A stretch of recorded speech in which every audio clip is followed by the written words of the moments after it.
Guys, जो भी आज हम बात करने वाले हैं, आज मैंने सोचा है मेरे पास एक्चुअली में बहुत सारे क्वेश्चंस आ रहे थे related neat and AFMC, so I thought let's discuss about it. हम थोड़ा डिटेल में डिस्कस कर लेते हैं क्या क्या होगा। So let's get started.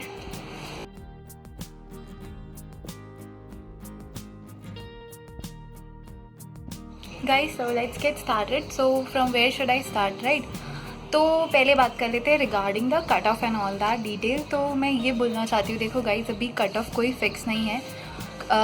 अभी तक जो मुझे पता चला, जैसा कि सब बोल रहे हैं, जितने भी एक्सपर्ट्स और जितने भी वो सब ये बोल रहे, paper was not that tough और ना ही मतलब पेपर ईजी आया। तो डेफिनेट बात है कट ऑफ हाई जाएंगे, यू कैन अंडरस्टैंड। और ऑब्वियस बात है, हम पहले से कुछ भी प्रिडिक्ट नहीं कर सकते जब तक रिजल्ट्स नहीं आ जाते, राइट?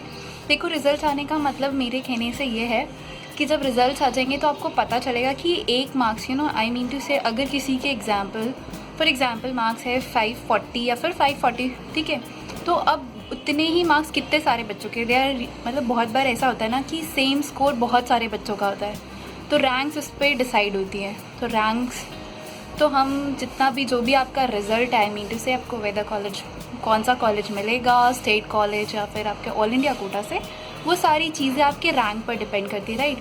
तो मोस्ट इम्पॉर्टेंट आई फील आपको रिज़ल्ट तक वेट करना चाहिए। आपका रैंक कितना आता है उसके अकॉर्डिंग ही आपको थोड़ा सा मतलब आइडिया लगेगा कि आपको कहाँ का कॉलेज मिल सकता है, whether you are eligible for state और for all India counselling, right? तो उससे आपको आइडिया मिल जाएगा।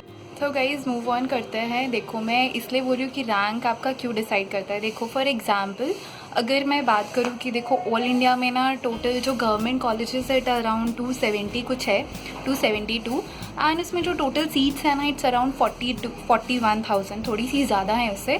तो देखो, ऐसा नहीं होता कि जिसकी 42,000 तक रैंक है उन सबको कॉलेज मिल जाएगा। देखो यार, अब ऐसा नहीं होता है।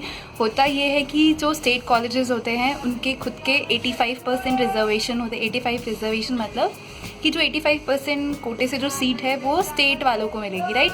और 15% जो कोटा है वो ऑल इंडिया के लिए लगेगा। तो आप समझ सकते हो। और यहाँ पे फिर एसटी और एससी वाले स्टूडेंट्स भी आ जाते हैं जिनका रिजर्वेशन अलग से होता है। तो ज़रूरी नहीं है कि आपको उस रैंक पे सीट मिले। ट्राई टू अंडरस्टैंड दिस, क्योंकि बहुत सारे रिजर्वेशन होते हैं जिसकी वजह से कट के सीट्स बहुत ज़्यादा कम हो जाती है जनरल और ओबीसी वालों के लिए। तो सारी चीज़ें आपके रैंक पर ही डिपेंड करेंगी, right? And what I feel कि and regarding AFMC cut off, मैं तो सिर्फ आपको ये बोलूँगी कि देखो, एएफएमसी का कट ऑफ आई नो बहुत ज़्यादा हाई जाता है, राइट? तो इट ऑल्सो आई फील कि आराम से 600 के ऊपर ही जाएगा। और स्पेसिफिकली गर्ल्स बहुत सारे पूछते हैं, तो यार गर्ल्स की तो वैसे ही वहाँ पे सीट्स कम होते हैं ना, तो उनका कट ऑफ तो और ज़्यादा जाएगा।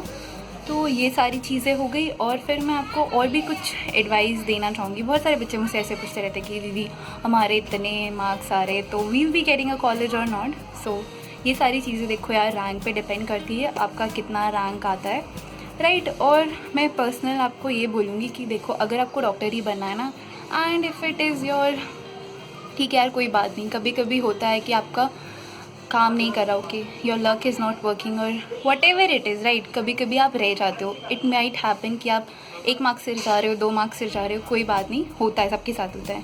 तो अगर आपके मार्क्स अच्छे आ रहे हैं, राइट, अराउंड 500 और समथिंग, 500 से ज़्यादा आ रहे हैं, तो आप वापस, मतलब मैं आपको ये बोलूँगी कि आप अपने आप को चांस दो यार, फिर से चांस दे सकते हो। अगर आपको इस बार कॉलेज नहीं मिलता है तो सेकेंड टाइम भी आप चांस दे सकते हो खुद को, राइट?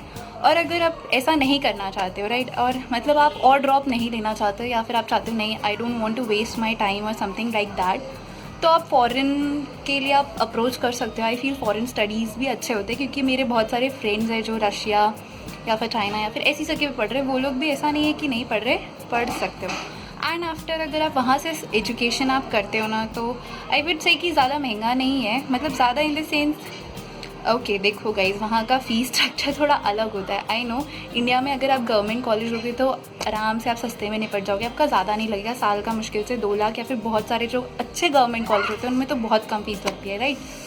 तो ऐसा होता है। लेकिन अगर आप फॉरेन स्टडी करोगे तो आपका डिपेंड करता है, minimum I have heard it's around 20 lakh और 20 to 25 लाख, ये तो मिनिमम होता है। एंड व्हाट, मैंने मेरे फ्रेंड से थोड़ा बहुत पूछा कि शायद आपको हेल्प हो जाए, तो उन्होंने मुझे, मतलब काफ़ी, मैंने और यूट्यूब पे भी देखा, एक इनका चैनल है युक्ति बेलवाल, आप इनको देखो, इनमें बहुत सारे ऑप्शन, मतलब ये जो बहुत सारे ऑप्शन ये विज़िट करते हुए सारा इनका, मतलब इनकी तो ऑर्गेनाइजेशन है। अगर आपको एडमिशन चाहिए बाहर तो आप इनसे कॉन्टैक्ट कर सकते हो, और मैं इनका जो भी लिंक है वो डिस्क्रिप्शन बॉक्स पे दे दूँगी, राइट। तो you can think of foreign studies as well. I feel अगर आप अफोर्ड कर सकते हो या फिर अगर आपके पेरेंट्स को कोई प्रॉब्लम नहीं है तो डेफिनेटली आप कर सकते हो। तो गाइज़, जैसे मैंने आपको बताया इनके चैनल के बारे में, आप देख सकते हो इनमें बहुत सारे वीडियोज़ हैं। मैंने पर्सनली भी देखे कि मतलब मैंने और पूछा भी है, मेरे काफ़ी फ्रेंड्स ने उनको अप्रोच करके फिर वो गए थे। तो it is good, you can see, अगर आपको सूट होता है तो आप जा सकते हो। It depends on you, right. So I feel yes you can go. And और ऐसा नहीं है, देखो क्या होता है, अगर आपने बाहर से स्टडीज़ की ना तो फिर आप जब वापस आते हो अब तो आप नेक्स्ट दे सकते हो, डायरेक्ट नेक्स्ट आपको FMG नहीं देना पड़ेगा, यानी फॉरेन मेडिकल ग्रेजुएट्स के लिए जो एग्जामिनेशन है वो नहीं देनी पड़ेगी। आप डायरेक्ट नेक्स्ट एग्ज़ाम दे सकते हो और उससे फिर आप प्रैक्टिस कर सकते हो। And you can even pursue PG, अगर आप यहाँ से परसू करना चाहते हो आप ऐसा भी कर सकते हो, राइट। तो बहुत सारे ऑप्शंस हैं आपके पास। आई वोंट से कि आप रेस्ट्रिक्ट करो, यू नो। काफ़ी मेरे मतलब काफ़ी जो इनको मैं जानती हूँ ना, वो लोग बहुत सारे ऐसे लोग हैं जो बहुत सारे करे। तो आई वुड से ओके यार, कभी कभी होता है आपको नहीं मिलती है सीट, ठीक है, इंडिया में नहीं मिल रही, but you can try somewhere else. आप दूसरी कंट्री से वही चीज़ पढ़ सकते हो, right, instead of wasting your years over here. तो आप दूसरी कंट्री में जाकर पढ़ सकते हो। That is my personal advice to you guys. And also I will be uploading a lot of videos on AFMC, don't worry. अभी I no कि सारे AFMC से अभी AFMC का टाइम आने वाला है, इंटरव्यू और वो सारी, तो मैं बहुत सारी वीडियोज़ अपलोड करूँगी जिससे आपको बहुत सारी हेल्प मिलेगी कि आप इंटरव्यू में कैसा परफॉर्म करो, क्या क्या करो। तो आई फील आपको ज़रूर से हेल्प मिलेगी।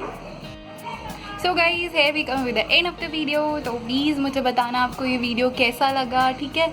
और अगर अच्छा लगा हो तो प्लीज़ लाइक कर देना and do subscribe my channel and hit the bell icon. Till then bye bye. और please stay tune to the my channel, because मैं और भी बहुत सारे वीडियोज़ अपलोड करूँगी जो डेफिनेटली आपको हेल्प करेंगे, और मेरे एक्सपीरियंस जितने भी अभी तक है मैं सब शेयर करूँगी। आई ऑलवेज़ फील कि मैं अपने सारे एक्सपीरियंसेस शेयर कर सकूँ ताकि आपको कोई प्रॉब्लम ना हो। Okay, bye bye.